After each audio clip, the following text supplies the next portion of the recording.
apa makna joy to the world. Biasanya gereja-gereja lama itu sejak 2 bulan sebelum Natal diperingati nilai-nilai itu supaya kita tidak memperingati Natal seperti yang kita maksud.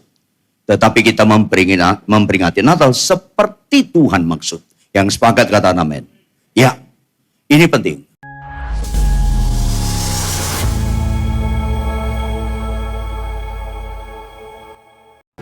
Kaulah Tuhan kami, Kaulah Raja kami Tuhan. Karuniakanlah kami keajaiban yang indah, yaitu taat kepada Engkau sampai akhir hayat kami. Kami tahu Tuhan, Kau sangat bersukacita kalau kami bertobat. Kau sangat bersukacita kalau kami jadi pelaku-pelaku firman. Karuniakanlah kami semua ya Tuhan, supaya kami tidak mau tinggal dalam dosa, supaya kami menjadi pelaku-pelaku firman Tuhan.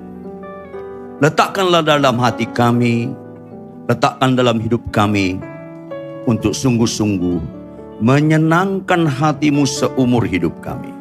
Karena sebelum kami menyenangkan hati-Mu, Engkau sudah lebih dahulu menyenangkan kami melalui pengorbanan-Mu yang agung. Roh Kudus, berotoritaslah. Sebab dalam nama Tuhan Yesus Kristus kami memohon semua ini. Haleluya. Semua yang percaya sama-sama katakan amin. Tepuk tangan yang keras buat Tuhan. Amin, amin. Silakan duduk. Shalom. Shalom. Jemaat yang dikasih oleh Tuhan. Tema kita hari ini anak domba Allah. Ulangi apa tema kita? Melalui tema ini supaya kita mengerti apa makna joy to the world. Biasanya gereja-gereja lama itu sejak 2 bulan sebelum Natal diperingati nilai-nilai itu supaya kita tidak memperingati Natal seperti yang kita maksud. Tetapi kita memperingati Natal seperti Tuhan maksud. Yang sepakat kata amin. Ya, ini penting. Apa arti Natal? Hari lahir. Siapa yang berulang tahun kalau Natal? Lebih keras? Siapa yang dapat kado? Tuhan Yesus dong. Banyak orang persekutuan gereja hanya sebatas cross kado. Cross. Masing-masing dapat kado. Tuhan Yesus lihat gak dapat kado deh. Hanya 2 yang paling menyenangkan Tuhan dalam Alkitab. Jangan gagal fokus. Alkitab tegas berkata, jika 1 orang saja bertobat, seisi surga bersorak-sorai. Dan firman Tuhan berkata, firman berfungsi bukan untuk sakit sembuh. Firman berfungsi bukan supaya miskin kaya. Firman berfungsi untuk mengajar kita, menunjukkan kesalahan kita, memperbaiki kelakuan kita, dan mendidik kita dalam kebenaran. Puncak mujizat dalam kekristenan adalah hidup dalam kebenaran. Saya lebih suka jadi suami yang benar daripada pengkhotbah yang benar. Khotbah yang benar bisa nggak sesuai dengan kelakuan. Hanya teori, hanya knowledge, hanya sifatnya retorika dan verbal. Tapi kalau jadi suami yang benar, pasti itu berkaitan dengan kelakuan. Bersyukurlah Anda sebelum meninggal dengar khotbah hari ini. Supaya kalau tahun depan meninggal, agak beres hidup kita ini. Katakan amin. Yes, ini penting sekali. Yuk kita buka Yohanes 3:16. Sehingga melalui anak domba Allah, kita dapat garis merah dari Kejadian sampai Wahyu. Yuk sama-sama kita baca Bapak Ibu 1, 2, ya. Karena begitu besar kasih Allah akan dunia ini.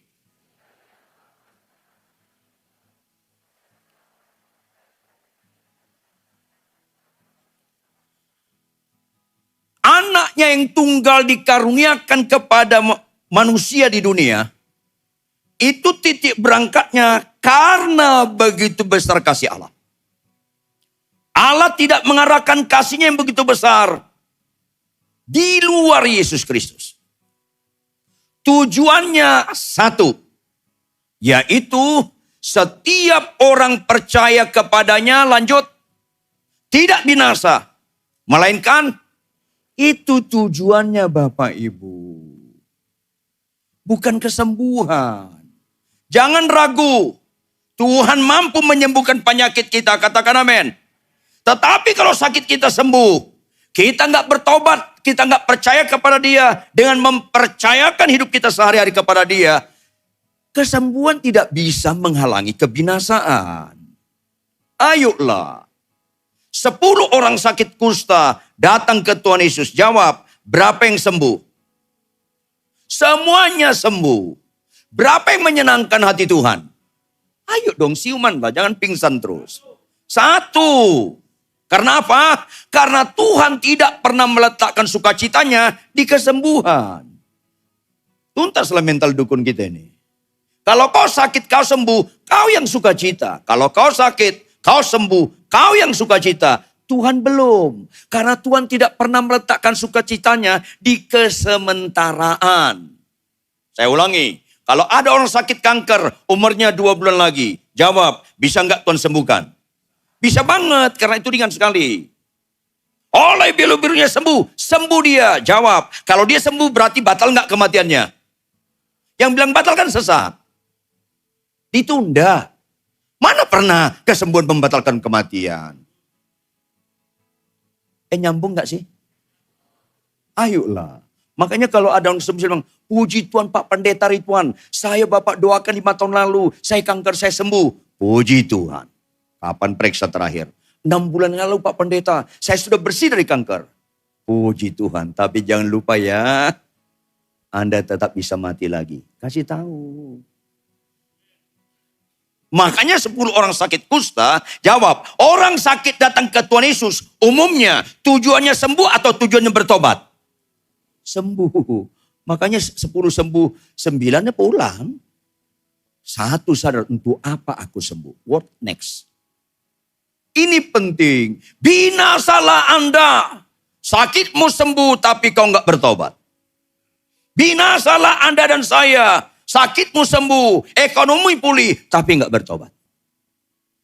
Ini penting.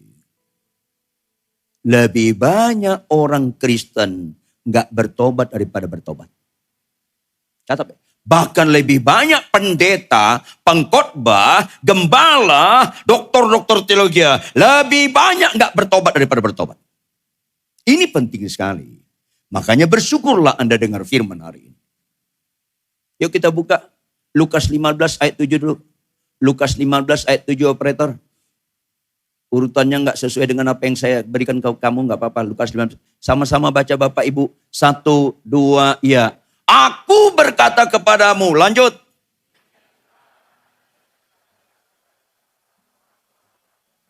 Lebih daripada.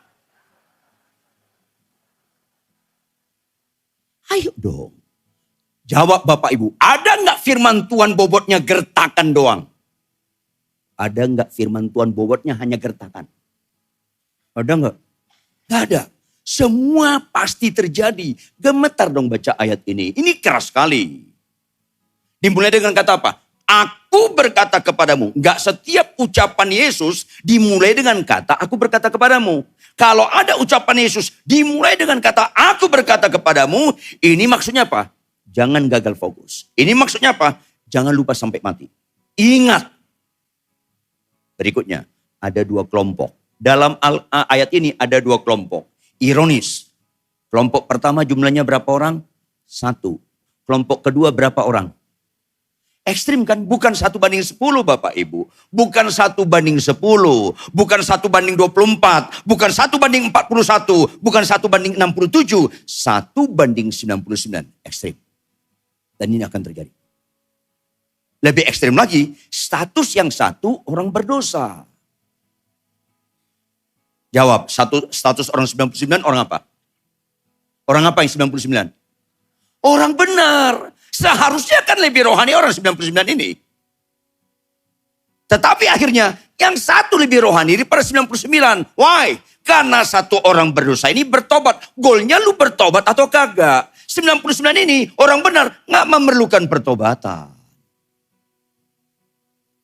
Banyak orang gereja memerlukan kesembuhan tapi gak memerlukan pertobatan. Ayolah. Ada apa gereja-gereja sekarang ini? Saya khotbah di Amerika, di Eropa, di Afrika, di Asia. Saya lebih menekankan sakit sembuh, yang gak punya rumah dapat rumah, yang gak punya anak dapat anak, daripada tinggalkan perjinahanmu, tinggalkan penipuanmu, tinggalkan perjudianmu, tinggalkan narkobamu, tinggalkan LGBT-mu. Ada apa sekarang Kristen ini?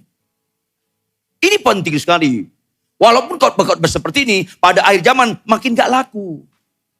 Kan selalu saya bilang, habis khotbah saya gak diundang lagi, gak ada masalah. Yang penting saya habis khotbah, saya gak punya utang kepada audiens yang mendengarkan khotbah saya. Kan saya akan bertanggung jawab di hadapan Tuhan nanti. Yang jadi hakim kan Tuhan nanti. Ini penting sekali. Jangan gagal fokus. Saya tahun ini 44 tahun jadi hamba Tuhan. Ada jemaat biasa berzina, ditegur, langsung hancur hati, langsung nangis. Apa pendeta, ampuni saya, aku jahat Pak Pendeta. Satu orang berdosa langsung bertobat. Tapi ada pendeta terkenal berzina, ditegur, marah. Siapa orang benar? Pengkhotbah. Pendeta, ketua sinode, pengkhotbah terkenal, dosen teologi, dokter. Ini lebih sulit bertobat. Jangan status Anda dan saya, termasuk kalau kau pengacara, kalau kau konglomerat, suka menyumbang gereja, tapi sulit bertobat. Kita mau memerlukan pertobatan sampai ajal kita belum berakhir. Yang sepakat katakan amin. Itu penting. Tapi jujur Bapak Ibu, rata kita nggak suka bertobat. Mau saya buktikan? Bapak-bapak lihat saya, mau saya buktikan? Mana bapak-bapak lebih menikmati teguran istri atau pujian istri orang? Jangan ada dusta di antara kita. Mana bapak-bapak lebih menikmati teguran istri atau pujian istri orang? Ya, ada orang jujur depan gue nih. Halo, sehebat-hebatnya istri orang mengenal saya, gak ada 1/10 dibandingkan istri saya dan mengenal saya. Berarti kalau istri orang memuji saya, berangkat dari mengenal saya atau tidak? Enggak. Kalau enggak, berbobot gak pujian dia? Hanya orang bodoh, bapak-bapak menikmati pujian istri orang. Hanya orang bodoh. Bersyukurlah Anda hari ini hadir. Supaya kebodohanmu kau tinggalkan. Ayolah. Tidak ada manusia di bumi ini sehebat istri saya dalam mengenal saya. Enggak ada. Tunjukkan siapapun. Enggak ada manusia sehebat istri saya dalam mengenal saya. Jawab. Kalau istri saya menegur saya, berangkat dari mengenal saya atau tidak? Bodoh banget saya kalau enggak menikmati teguran istri saya. Ayolah. Nggak usah senang dulu ibu-ibu, termasuk kau ibu-ibu. Kalau kau lebih senang pujian suami orang daripada teguran suamimu, kau masih status kesurupan itu. Ayolah. Anak-anak, kalau kau lebih suka teguran temanmu daripada teguran orang tuamu, memang kau masih tidak mengenal Tuhan. Ini kenyataannya. Makanya Bapak Ibu tolong buka Roma 6 ayat 23. Roma 6 ayat 23. Sebab upah dosa ialah maut. Yang membuat orang binasa hanya satu dosa. Kanker tidak bisa membuat orang binasa. Makanya bagi orang percaya, dengar baik-baik. Dengar baik-baik. Bagi orang percaya, kanker gak serius. Dosa serius. Ini penting sekali supaya kita ngerti. Gak usah doa puasa untuk sakit sembuh. Bagi orang percaya. Bagi orang gak percaya, kanker serius. Karena statusnya gak percaya, mati pasti masuk neraka. Bagi orang benar, kanker gak serius. Ayo dong. Jawab Bapak Ibu, tegas. Anda niat gak hidup selama-lamanya di bumi? Yang keras dong. Anda niat gak hidup selama-lamanya di bumi? Kalau Anda niat, capek deh. Anda niat masuk surga gak? Ya niat mati dong. Ada apa Kristen ini? Kalau masuk surga harus niat mati. Ada pendeta bilang, Pak Ridwan saya nggak mau mati. Kenapa? Aku mau kayak Henokh, kayak Elia. Saya bilang lu gak cerdas. Itu case. Itu jangan ukuran. Maksudnya apa Pak Ridwan? Kau kan pendeta, Kristen kan? Iya. Tahu nggak Kristen? Pengikut Kristus. Jawab, Yesus sebelum masuk surga mati dulu nggak? Ya Kristen lah, pengikut Kristus lah. Jangan pengikut Henokh. Henokh nggak punya surga. Ayolah. Kalau masuk surga harus mati dulu. Jawab Bapak Ibu. Kalau kita dari Surabaya ke Jakarta, paling efektif naik pesawat atau jalan kaki? Ayo dong, supaya cerdas konsisten lah. Kalau kita ke surga harus mati, mana lebih efektif? Kanker atau bisul? Bingung sih Kristen ini. Bohong baru serius, menipu berserius, berzina serius, ngelawan orang tua serius, kasar sama istri serius, ngelawan suami serius, sombong serius. Kanker nggak serius. Katakan amin. Tepuk tangan. Ayolah. Karena upah dosa ialah maut. Tetapi karunia Allah ialah hidup yang kekal. Dalam Kristus Yesus. Nggak ada alternatif lain untuk masuk surga. Selain nama Yesus Kristus. Catat baik-baik. Kalau ada alternatif lain orang masuk surga. Di luar Yesus. Catat baik-baik. Kurang kerjaan Tuhan jadi manusia. Kalau ada alternatif lain orang masuk surga selain Yesus Kristus, kurang kerjaan Tuhan harus menderita disalibkan. Ngapain kau mati? Ngapain kau jadi seorang ada alternatif lain? Absolut tidak ada alternatif lain. Sehingga Yesus berkata bukan dalam konteks arogan, tapi dalam konteks kejujuran dia berkata, aku adalah jalan dalam bentuk kata benda tunggal. Aku adalah satu-satunya jalan. Satu-satu kebenaran, satu-satunya untuk menebus manusia. Supaya masuk ke dalam kerajaan surga. Hanya satu. Satu-satu kebenaran. Ini penting sekali Bapak Ibu. Maka Bapak Ibu, dosa itu sangat serius. Upah dosa adalah maut. Akibat dosa putus hubungan dengan Allah. Pertanyaan, apa itu dosa? Ini penting sekali. Yuk kita buka 1 Yohanes 4 ayat 8. 1 Yohanes 4 ayat 8. Sama-sama baca 1, 2, ya. Barang siapa tidak mengasihi. Sebab. Ya. Barang siapa tidak mengasihi, ia tidak mengenal Allah. Sebab Allah adalah kasih. Starting point kasih itu di perkawinan. Makanya lembaga pertama Tuhan ciptakan di bumi bukan KPK. Bukan DPR, bukan KPU. Lembaga pertama Tuhan ciptakan di bumi, lembaga perkawinan. Siapa yang tidak menghargai perkawinan, lu ngejek Tuhan. Siapa yang gak menghargai perkawinan, lu gak kenal Tuhan sama sekali. Biarpun status Anda pendeta sekalipun. Maka Tuhan ciptakan Adam dan, bukan Adam dan Tejo. Bukan Hawa dan Rita. Terbalik pun bumi ini, jangan pernah memberkati sejenis. Terbalik pun bumi ini tetap tegas. Semua hubungan sejenis menyimpang. Biarpun peraturan HAM bilang gak boleh, tetap itu menyimpang. Saya lebih takut akan Tuhan daripada peraturan HAM. Karena itulah daripada kebenaran. Kalau gak percaya Anda, matilah nanti malam, tanya Tuhan. Itulah dari kebenaran. Karena rata-rata orang mati dulu baru insaf. Expire. Makanya bersyukurlah Anda sebelum mati dengar firman hari ini. Kenapa kasih itu terutama dalam suami istri? Ya karena kasih yang sejati mulai dari situ. Kenapa? Karena tidak ada orang menikah dengan orang yang cocok. Pernikahan yang paling cocok menikahlah dengan orang gak cocok. Yaitu menikahlah dengan lawan jenis. Kan gak cocok. Jadi kalau kita mengasihi itu teruji. Tetapi kita banyak palsu. Termasuk orang yang lihat saya nih lebih banyak palsu. Jujur dong, mana lebih gampang kita ramah dan sabar pada istri kita atau pada istri orang? Iya, tumben lu tahu. Ayo dong. Kalau ada ibu bilang, Pak Riton, bapak itu kebapaan. Udah gak usah ngomong gitu, lu gak kenal gua. Tetapi kalau si Hobilin, ngai punya istri manusia langka itu bilang, Pak, bapak sabar sekali sama saya. Itu saya berbunga-bunga. Karena yang ngomong itu kenal saya. Usah tepuk tangan, bertobat aja lah. Ayolah, khotbahlah jujur. Supaya kita ngerti betapa mulianya Yesus turun ke dunia.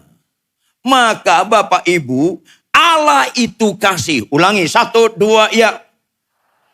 Kejadian 1 ayat 26. Kejadian 1 ayat 26.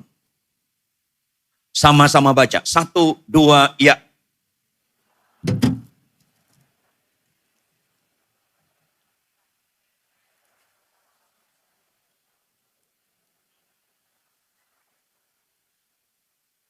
Yes, Allah adalah kasih. Menciptakan manusia menurut gambarnya. Maka manusia itu makhluk kasih. Karena gambar Allah.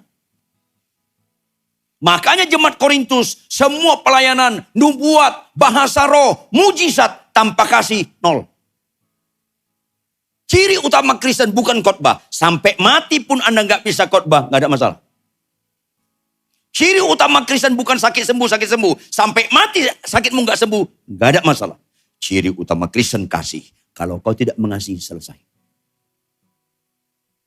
Loh kalau orang jahat, kasihlah musuhmu. Ayo dong.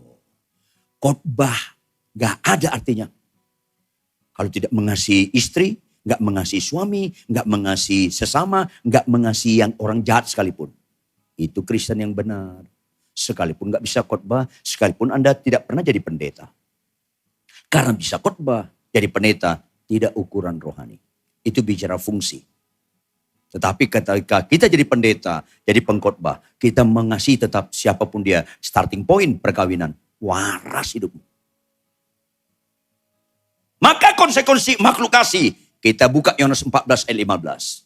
Yohanes 14. Jikalau kamu mengasihi aku, artinya apa? Jikalau kau makhluk kasih, jikalau kau makhluk kasih, jikalau kamu mengasihi aku, lanjut Bapak Ibu. Yes. Ciri utama makhluk kasih adalah melakukan segala perintah Tuhan. Hai suami, kasihlah istrimu. Ciri saya, gambar Allah, ciptaan Allah. Saya mengasihi istri saya. Loh Pak Pendeta, kalau istri saya cerewet, catat baik-baik. Kita mengasihi istri kita, gak ada kaitannya dengan kelakuan istri kita. Ini Kristen yang waras. Kita mengasihi istri kita karena kita mengakui Yesus Tuhan. Bukti dia Tuhan, dia harus berdaulat atas hidupku. Tuhan bilang, kasihlah istrimu. Ya Tuhan. Kalau saya bilang, Tuhan istriku cerewet, itu kejahatan. Kenapa? Cerewet istri saya yang menentukan saya mengasihi dia. Bukan Tuhan saya yang menentukan saya mengasihi dia.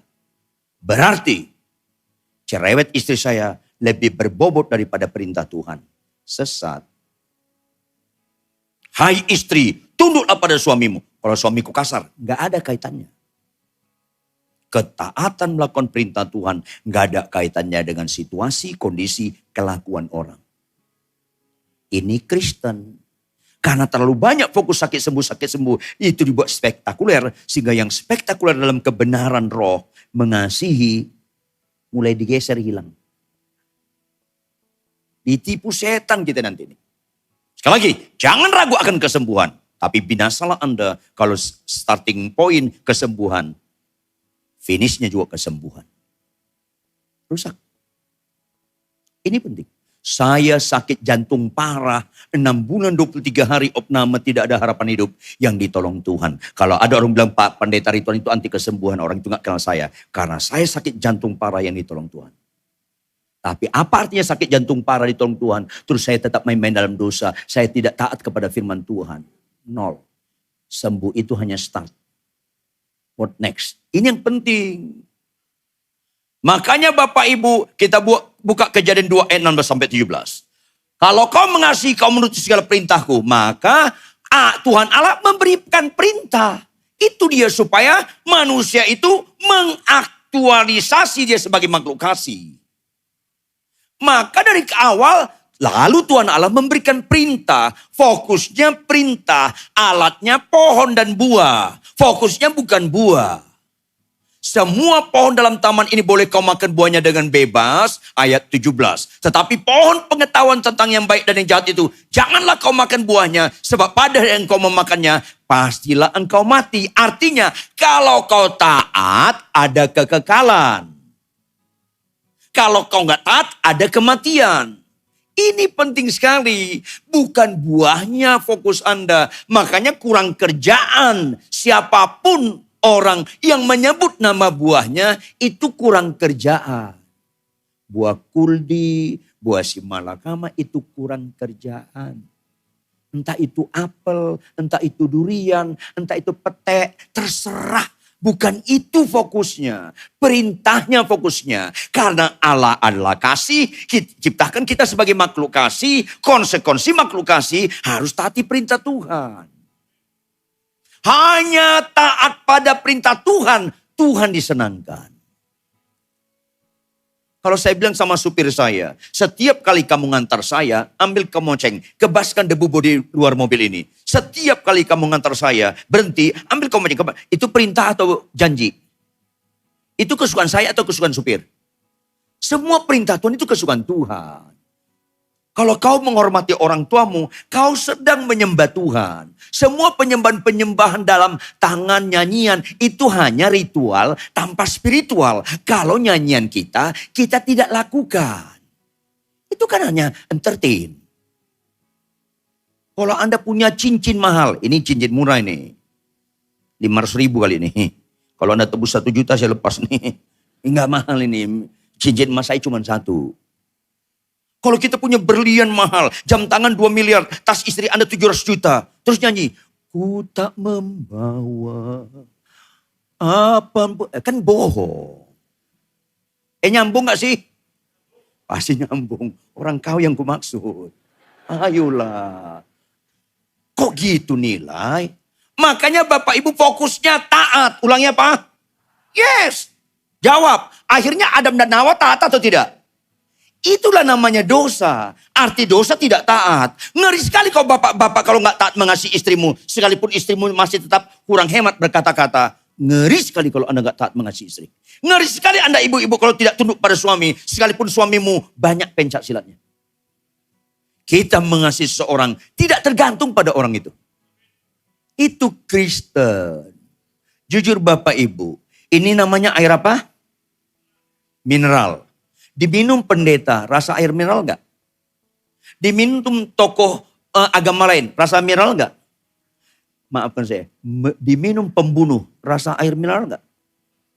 Maafkan saya, diminum pelacur, rasa air mineral enggak? Air mineral yang sejati, diminum siapapun sama rasanya. Orang benar sejati, menghadapi siapapun orangnya, sama rasanya mengasihi. Ayo dong. Sama istri saya mengasihi. Sama anak saya mengasihi. Saya menantu saya mengasihi. Ketika istri saya marah, anak saya menjegelkan. Gak bisa korban kasih itu terhadap mereka. Tetangga saya yang melempar rumah saya karena beda agama. Gak bisa lemparan batu dia itu menghalangi kasih saya sama dia. Itu yang Tuhan Yesus kayu salib. Bapa, ampuni kesalahan mereka karena mereka tidak tahu apa yang mereka perlu. Nggak bisa kejahatan orang Romawi, imam kepala, ahli Taurat, menghalangi kasih Yesus sama mereka. Diikuti Stefanus, dilempari batu. Bapa, jangan timpakan kesalahan pada mereka. Itu Kristen. Ciri utama Kristen itu, jangan keliru. Bukan sakit sembuh ciri utama Kristen. Ayolah. Kalau dilempar rumah ibadah kita, kalau kau balik lempar, lu sama-sama kesurupan. Ini kebenaran Kristen yang sejati. Akibatnya nggak taat, putus hubungan dengan Allah. Upah dosa adalah maut. Maka manusia pasti ke neraka. Bagaimana supaya nggak mati ke neraka? Ibrani 9 ayat 22. Sama-sama baca Bapak Ibu. 1, 2, ya. Dan hampir segala sesuatu. Terus.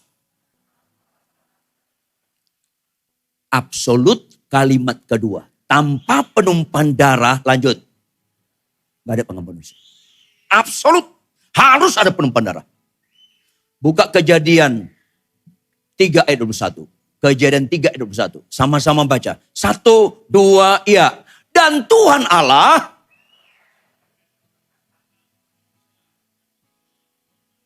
Jawab Bapak Ibu. Kalau Tuhan Allah membuat pakaian dari kulit binatang untuk manusia. Berarti ada yang ditumpahkan darahnya enggak? Ada. Untuk apa? Mengenakannya kepada mereka. Artinya apa? Menutup malu mereka. Belum menghapus malu. Menutup. Ini penting sekali. Makanya buka Imamat 5 ayat 5 dan 6. Imamat 5 ayat 5 dan 6. Sama-sama baca. 1, 2, iya. Jadi Apabila ia bersalah dalam salah satu perkara itu, haruslah yang pertama, ia mengakui dosa yang telah diperbuatnya itu. Tapi yang kedua, apa haruslah?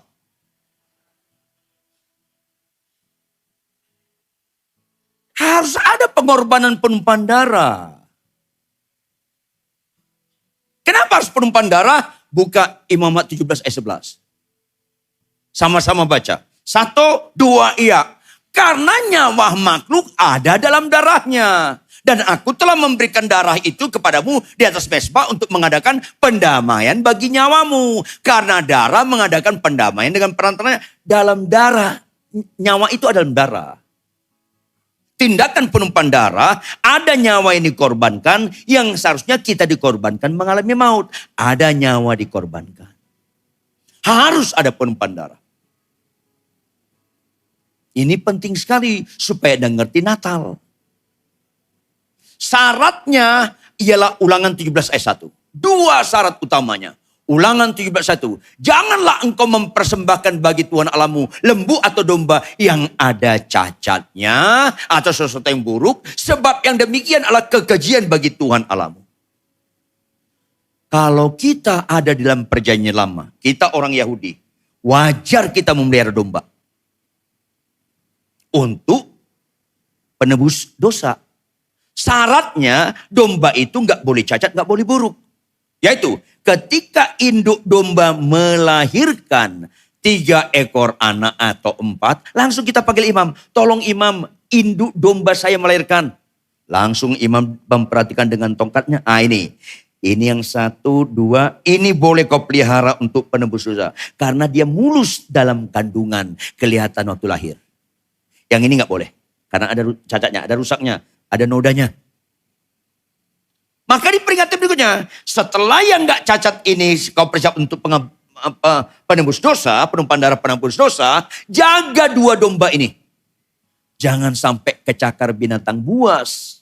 Jangan sampai kelempar batu sama anak bandel, ada lecet. Dalam kandungan gak boleh rusak, di luar kandungan gak boleh rusak. Ulangi, 1, 2, iya. Dalam kandungan gak boleh rusak, di luar kandungan gak boleh rusak. Ulangi, sekali lagi, 1, 2, iya. Yes. Baru itu bisa ditumpahkan darahnya untuk penebus dosa. Pertanyaan, apakah ada nilai kesejajaran domba yang binatang dengan manusia? Gak ada. Buka Ibrani 10 ayat 4. Ibrani sama-sama baca dengan keras. 1, 2, ya.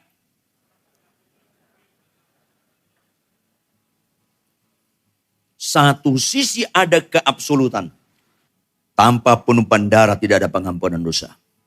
Tapi berikutnya ada keabsolutan. Gak mungkin darah lembu jantan atau darah domba jantan menghapuskan dosa. Gak mungkin.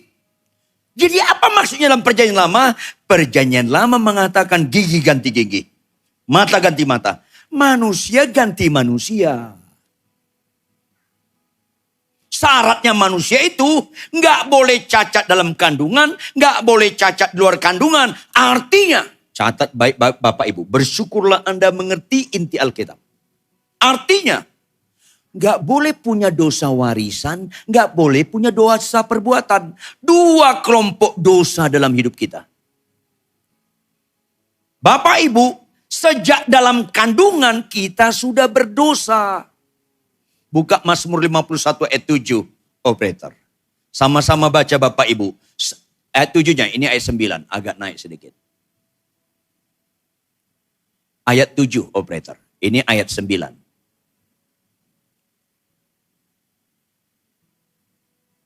Sama-sama baca. 1, 2, iya. Sesungguhnya dalam kesalahan aku diperanakkan. Lanjut.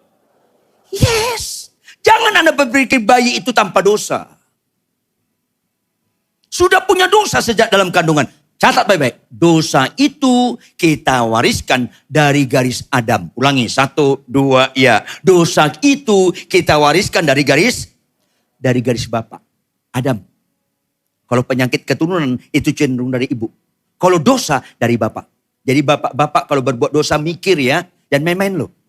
Dari garis Adam. Dosa warisan. Kita punya dosa warisan. Juga kita punya dosa perbuatan. Yuk tampilkan 1 Yohanes 1 ayat 8 dan ayat 10. Jika kita berkata bahwa kita tidak berdosa, artinya kita hakikatnya berdosa. Kalau kita berkata kita nggak berdosa, maka kita menipu diri kita sendiri dan kebenaran absolut tidak ada dalam kita. Ayat 10. Jika kita berkata bahwa kita tidak ada berbuat dosa di luar kandungan, maka kita membuat dia menjadi pendusta dan firman-Nya tidak ada dalam diri kita. Semua berdosa. Abraham berdosa. Abraham punya bapak enggak?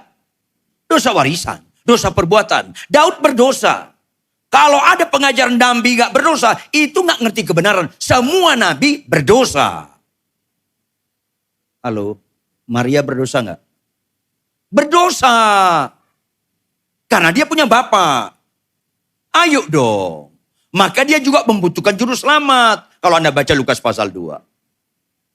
Ini penting. Yuk kita buka Mazmur 14 ayat 2 dan 3. Mazmur 14 ayat 2 dan 3. Yuk sama-sama baca Mazmur 14 ayat 2 dan 3. 1, 2, ya. Tuhan memandang ke bawah dari surga kepada anak-anak manusia untuk melihat. Apakah ada yang berakal budi dan mencari Allah? Lanjut sama-sama.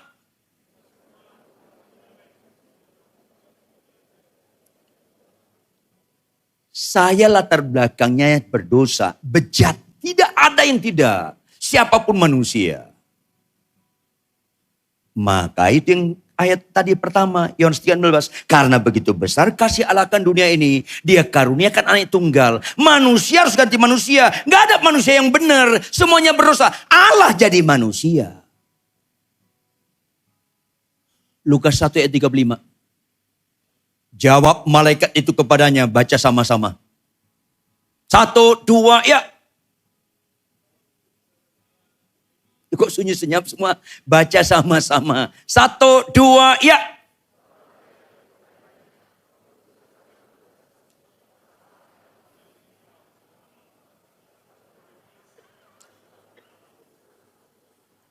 Kudus anak Allah, bukan anak Ucup. Anak Yusuf. Memang Maria ibunya dari aspek kemanusiaan Yesus. Dari aspek ketuhanan Yesus, Maria bukan ibunya. Maria adalah hambanya. Ini penting sekali. Yesus itu dalam kandungan Maria tidak lahir dari hubungan suami istri. Dia nggak punya bapak jasmani. Dia nggak punya dosa warisan. Makanya dia lahir dari perawan, itu kata kuncinya. Perawan Maria, perawan dia waktu melahirkan Yesus. Setelah Yesus lahir, masih perawan enggak? Ya enggak dong, dia punya suami. Coba buka Matius 1 ayat 28, ayat terakhir. Matius 1 ayat terakhir, operator. Bantu saya, Matius 1 ayat terakhir. Yuk baca dengan teliti Bapak Ibu. Sama-sama baca. Ayat 25, ayat 25. Sama-sama baca. Dari ayat 24 deh. Ayat 24 deh. Dari ayat 24, operator. Sesudah bangun dari tidurnya, sama-sama, Yusuf berbuat seperti diperintahkan malaikat Tuhan itu kepadanya. Ia mengambil Maria sebagai istrinya. Lanjut.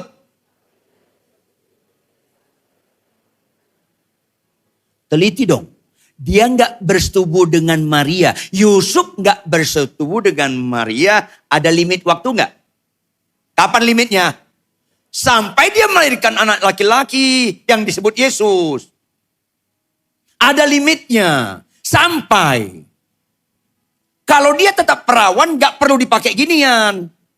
Makanya kalau Anda baca teliti, Yesus punya saudara-saudara termasuk penulis kitab Yudas. Kitab Yudas dalam Alkitab itu bukan Yudas Iskariot. Saudara dia. Yakobus pun yang menulis Alkitab, surat Yakobus itu juga saudara dia. Satu ibu lain bapak. Karena Yusuf tidak bersetubuh dengan Maria, ada limit sampai melahirkan Yesus. Karena Allah menggunakan kandungan Maria perawan. Tidak ada hubungan pria. Jadi dia tidak punya dosa warisan.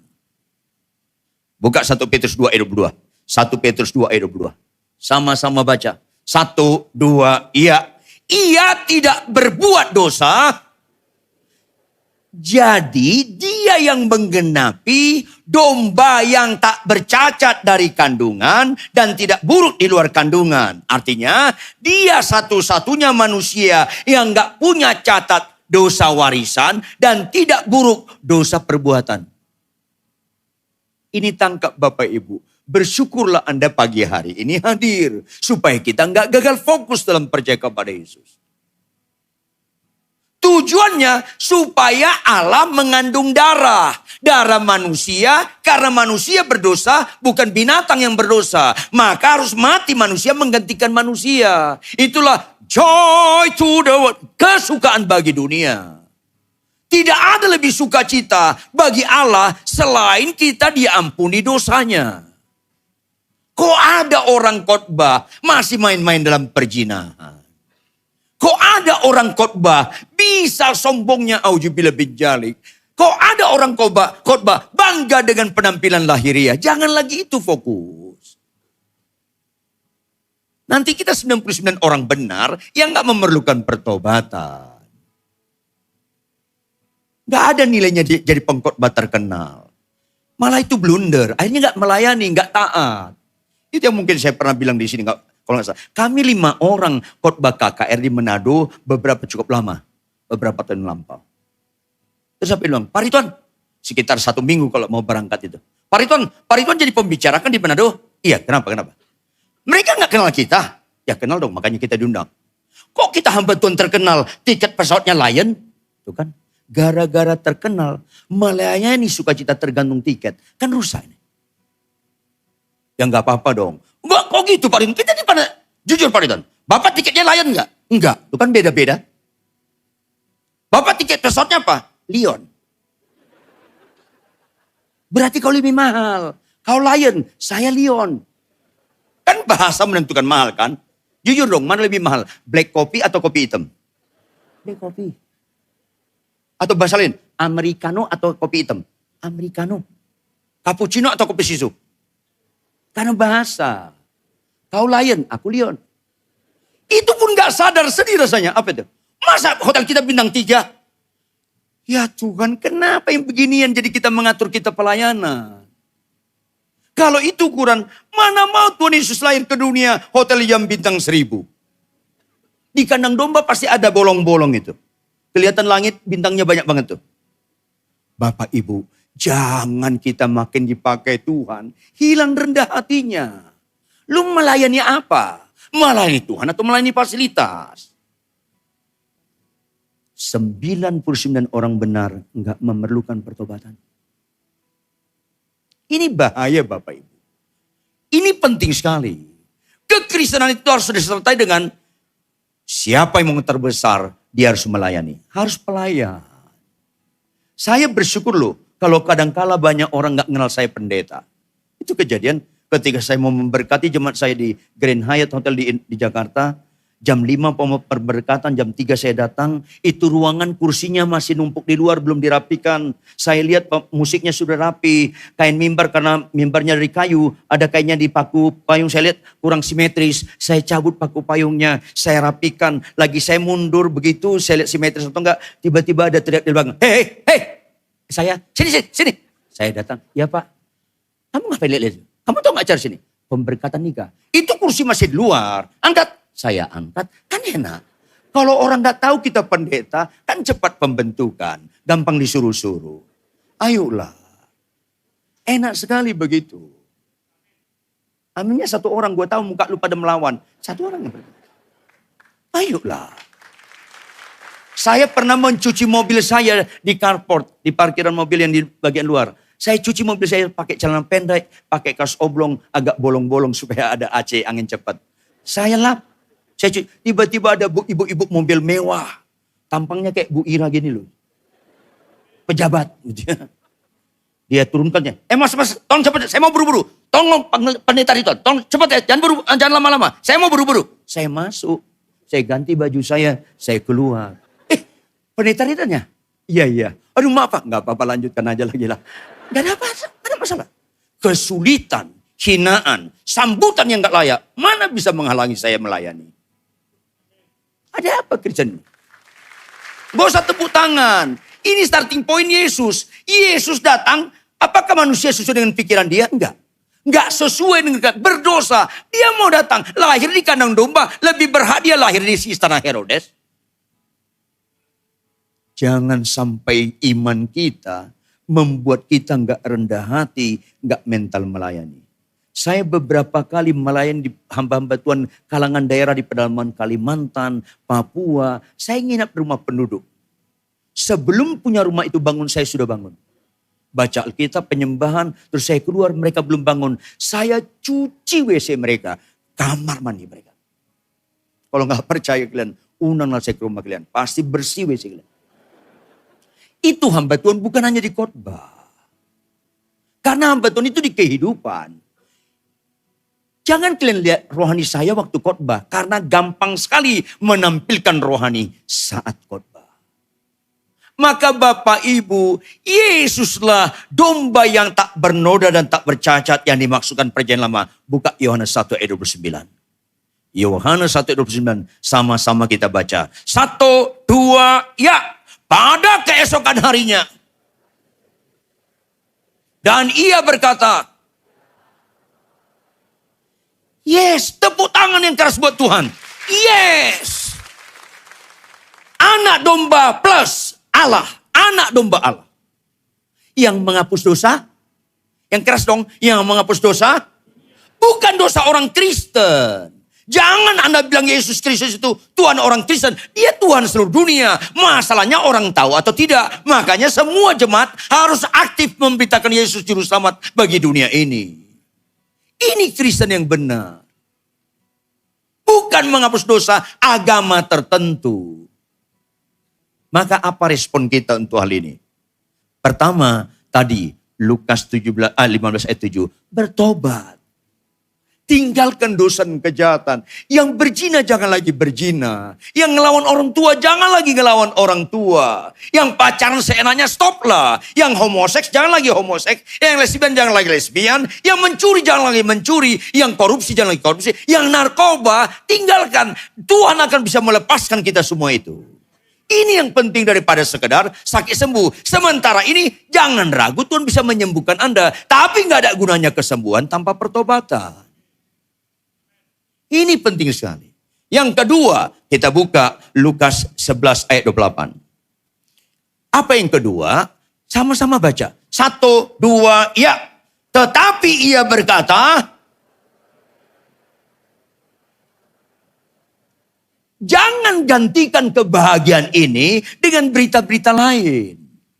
Yang berbahagialah kanker sembuh. Tidak. Kalau Anda lebih sukacita kanker sembuh daripada tunduk pada suami. Kalau Anda lebih sukacita kanker sembuh daripada mengasihi istri. Anda gak ngerti Natal. Ini penting sekali. Yuk kita buka Lukas 1 ayat 38. Lukas 1 ayat 38. Sama-sama kita baca dengan keras. 1, 2, ya.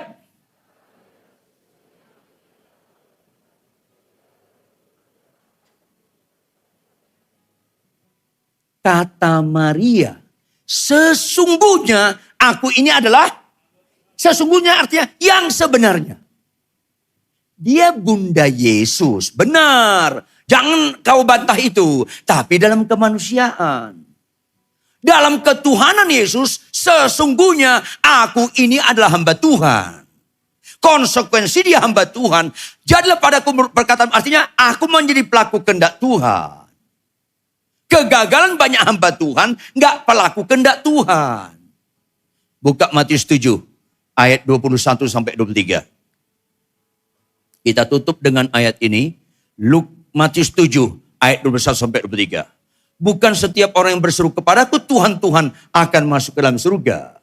Apakah berseruku itu dalam bentuk doa, penyembahan, nyanyian, khotbah, mujizat? Bukan. Kalimat berikutnya apa? Melainkan, lanjut.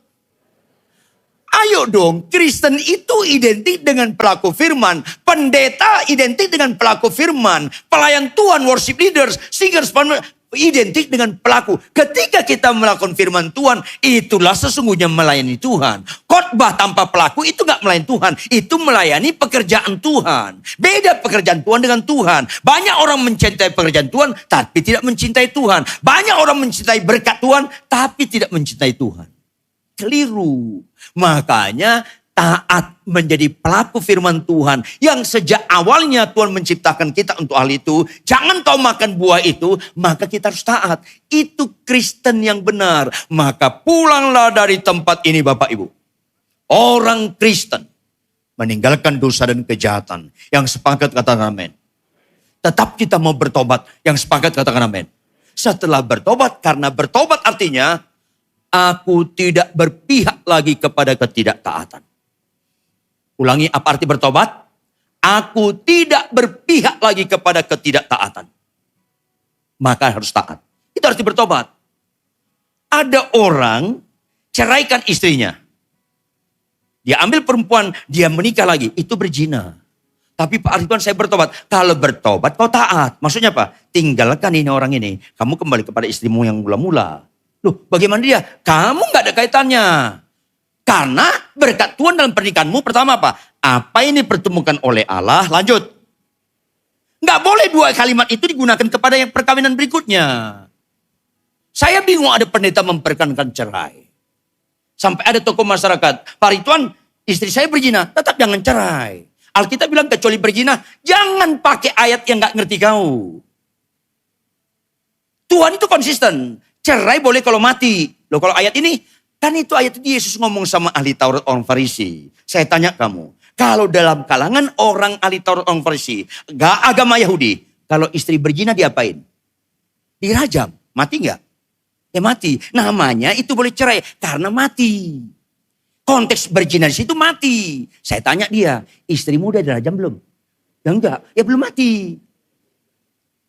Kenapa kok STH? Oh saya enggak sekolah teologi Pak Perintah. Kau enggak sekolah teologi STH. Sok tahu. Tuhan itu konsisten. Hanya mati boleh cerai. Ulangi sama-sama. 1, 2, ya. Yes. Jadi anak-anak muda jangan main pernikahan karena aku cocok sama dia, aku cocok. Jangan. Karena enggak ada orang menikah dengan orang yang cocok. Kecuali menikah dengan tiang listrik. Kau ketok dia diem doang. Gak ada pernikahan yang gak cocok lah, yang paling cocok lawan jenis. Sehingga sabar kita asli, setia kita asli. Maka pulang dari tempat ini, tinggalkan dosa dan kejahatan kita. Dan kita menjadi pelaku firman. Yang setuju bangkit berdiri, tepuk tangan lebih keras lagi. Kita nyanyi satu lagu untuk kita menyambut hari Natal kemudian. Dengan tekanan, bukan sekedar pohon terang. Silakan pohon terang ada. Tapi tekanan bukan itu. Bukan sekedar pakaian baru, sibuk dengan acara yang bagus-bagus. Silahkan. Tetapi jangan itu gagal fokus. Kita makin meninggalkan dosa. Tidak mau berpihak kepada ketidaktaatan. Kita taat mulai. Taat dalam perkawinan. Taat membaca firman Tuhan. Taat menjadi pelaku firman Tuhan. Karena untuk itulah Tuhan menderita mati di kayu salib. Yang kita rayakan sebutkan dia datang ke dunia Natal untuk menebus dosa kita.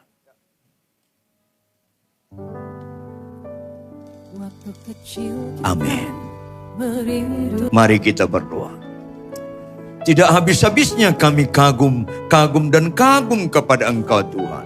Tidak berkesudahan kesabaran-Mu, kasih setia belas kasihan-Mu atas kami. Sehingga terus Kau kejar kami Tuhan. Supaya kami meninggalkan yang paling serius dalam hidup ini. Yaitu dosa dan kejahatan. Yaitu ketidaktaatan. Oleh karena itu Tuhan, apapun dosa kami hari ini Kau bongkar. Secara langsung atau tidak langsung. Ampuni kami Tuhan.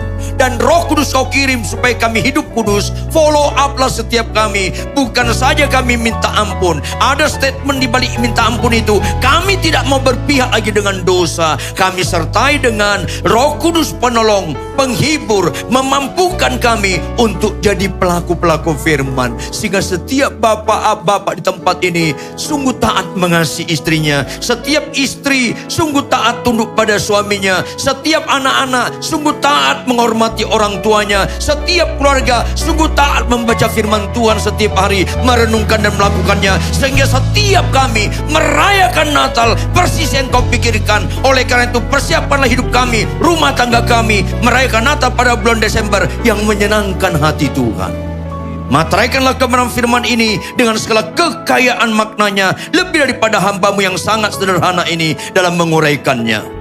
Dan Roh Kudus menolong kami mengimplementasikannya. Karena semua ini kami memohon dalam nama Tuhan Yesus Kristus yang menjadi Tuhan Raja, Juru Selamat penebus kami. Haleluya. Semua yang percaya sama-sama katakan amin.